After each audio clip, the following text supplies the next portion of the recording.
नमस्कार मित्रांनो, मी निलेश पवार, सातारा जिल्ह्यातून खटाव तालुक्यातून उंबर्डे गावातून आज आपण आलेलो फिरायला लोणावळ्यात. लोणावळ्यात असे धुक्याच्या मस्त वातावरणात थंडगार हवेचं ठिकाण म्हणलेलं लोणावळा.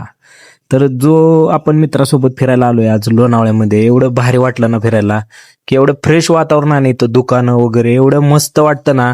फिरताना असं मित्र सोबत असला की कुठे पण फिरताना आपला मित्र पाहिजे. चिक्कीची दुकानं वगैरे मस्त लोणावळ्यात घ्यायची होती, पण गडबड खूप होती. लाईटीचं एवढं मस्त प्रदर्शन झालेलं, भारी वाटत होतं.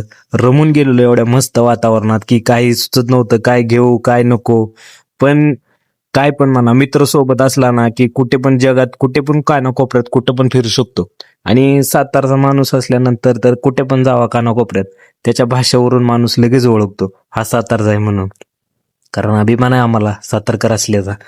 हे बघा समोरून आता लाईटी मस्त एवढ्या भारी वाटत होतं ना, की धुक्याच्या दृष्टिकोनात काही दिसतच नव्हतं. एवढं एवढं वातावरण धुक्याचं झालेलं भारी वाटत होतं. पण आम्हाला खूप गडबड होती, त्याच्यामुळे आता आपण एवढाच ब्लॉग बनवतोय आज.